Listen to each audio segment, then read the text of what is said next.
Hello guys, welcome to my channel. দেখুন আজকে ওয়েদারটা কীরকম মেঘলা মেঘলা করছে। সেম রোজই একই রকম মেঘলা ওয়েদার আছে। দেখুন গাছের পাতাগুলো দেখুন, কদিন বৃষ্টি হয়েছে, কত সবুজ, কত সুন্দর লাগছে। আজকে একটু ভাবলাম বাড়িতে একটু অন্য কিছু করি। তার জন্য আমার বাড়িতে মা মিষ্টি খেতে খুব ভালোবাসে, তার জন্য মা এর জন্য আজকে একটা নতুন রেসিপি করছি। চলুন বন্ধুরা কিভাবে করছি দেখি। দেখুন বন্ধুরা, প্রথমে আমরা কটা পাউরুটি নিয়ে নিয়েছি। এটার এবার সাইডগুলো কেটে নেব। ঠিক এইভাবে কেটে নেবো, যাতে ওই পোড়া পোড়া ভাবটা যাতে কেটে যায়, ওটা না থাকে। ওইগুলো আমরা একটা চাকুর সাহায্যে কেটে নেব। দেখুন এইভাবে এভাবে কেটে নেব। সুন্দর করে কেটে নেব। সবগুলো কেটে নিই। আমরা পাউরুটিগুলোকে সব সুন্দর করে কেটে নিয়েছি। এবার দেখুন এক এক করে কিভাবে বেলি। এক একটা নিয়ে যতটা গায়ের জোর আছে ততটা জোর দিয়ে ভালো করে প্রেস করে করে একদম পুরো চেপে নিচ্ছি। এইভাবে চেপে চেপে নিচ্ছি। সব কটা কি করে নিতে হবে, দু পিঠ উল্টে উল্টে এইভাবে করে নিতে হবে। দেখুন এই দেখুন বন্ধুরা, করা হয়ে গেছে। আমরা এবার সবগুলো এক এক করে এইভাবে করে নেবো। দেখুন কিভাবে করছি দেখুন। বন্ধুরা, আমরা যে রেসিপিটি করব সেটি হলো পাউরুটির রসমালাই। তার জন্য দেখছেন তো প্রথম থেকেই পাউরুটিটা কেটে নেওয়া আছে। দেখুন ভালো করে গায়ের জোরে জোরে প্রেস করে করে যেটা আমরা ভালো করে বেলে নিয়েছি, এটা এখানে থাকুক এবার। আর এদিকে আমরা একটা গ্যাসেতে কড়া চাপিয়েছি এর পুরটা বানানোর জন্য। তার জন্য প্রথমে এটাতে দুধ দিয়ে দেব। দেখুন বন্ধুরা, আমরা যে দুধটা নিয়ে নিয়েছি এটা একটু ভালো করে ফুটুক। একটু ভালো করে ফুটে গেলে এটাতে আমরা আমল দুধ দেব, তারপরে চিনি দেব। এটা ভালো করে ফুটুক। বন্ধুরা, আমাদের দুধটা ভালো করে ফুটছে আর গাঢ় গাঢ় হয়ে এসেছে। আর একটু গাঢ় গাঢ় হোক। দেখুন বন্ধুরা, আমরা এটাতে আমল দুধ দিচ্ছি, তার জন্য এটা কতটা গাঢ় গাঢ় ভাব এসেছে। দেখুন ভালো করে নেড়ে নেড়ে পুরো একদম ক্ষীর মতন করতে হবে এটাকে। ঠিক এইভাবেই নাড়তে হবে। আমাদের চিনি দেওয়া হলো এবার এটাতে, দিয়ে ভালো করে নেড়ে চেড়ে নেওয়া হচ্ছে।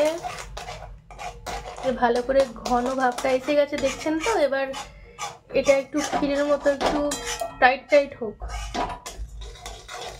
তার জন্য এইভাবে নেড়ে যেতেই হবে আমাদেরকে। কত সুন্দর দেখতে লাগছে। আর একটু এই দুধটা মরে যাক, মানে এই যে ব্যাপারটা আছে এটা একটু আর একটু টাইট টাইট হবে, তাহলে খেতে আরো সুন্দর হবে জানেন বন্ধুরা। দেখুন আমাদের পাউরুটি যে রসমালাই করব তার জন্য পুরটা তৈরি হয়ে গেছে। এবার এটাকে একটা পাত্রে রেখে দেব। দেখুন বন্ধুরা, আমরা পুরটা একটা পাত্রে রেখে দিয়েছি। আর এদিকে আমরা পাউরুটিটা নিয়ে নিয়েছি। এটাতে এবার পুর দিয়ে কিভাবে করছি দেখুন। দেখুন বন্ধুরা, প্রথমে পুরটা নিয়ে নিয়েছি, একটু লম্বা লম্বি ভাবে নিয়ে নিতে হবে এইভাবে। দিয়ে তারপরে এটাকে একটু রোল করতে হবে, যেভাবে রোল করে না সেভাবে ফোল্ড করে রোল করে নিতে হবে। দিয়ে হাতের সাইজে একটু ভালো করে প্রেস করে দিতে হবে, যাতে না জিনিসটা বেরিয়ে যায়।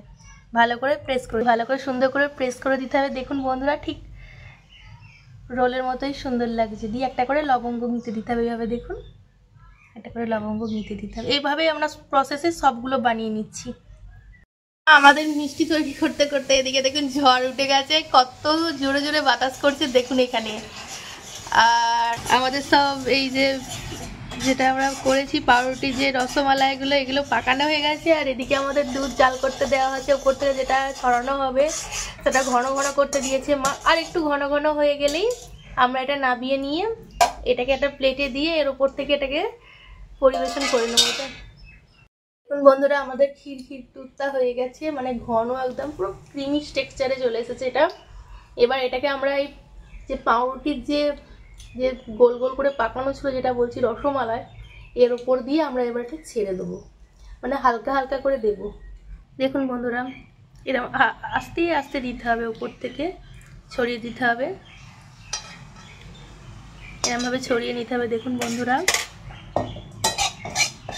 এই দেখুন বন্ধুরা, আমাদের সব দুধটা ঢালা হয়ে গেছে।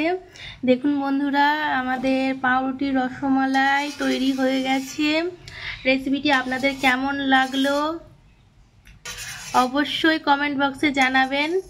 আর আমাদের ভিডিও ভালো লাগলে চ্যানেলটি সাবস্ক্রাইব করে পাশে থাকুন আর পাশে থাকা বেল আইকনটিকে প্রেস করবেন। আর আমাকে এইভাবেই আপনারা আশীর্বাদ করুন, আমি যাতে আরও এগিয়ে যাই আপনাদের আশীর্বাদে। এতক্ষণ ধরে আমার এই ভিডিওটি মনোযোগ সহকারে দেখার জন্য ধন্যবাদ বন্ধু। Thank you.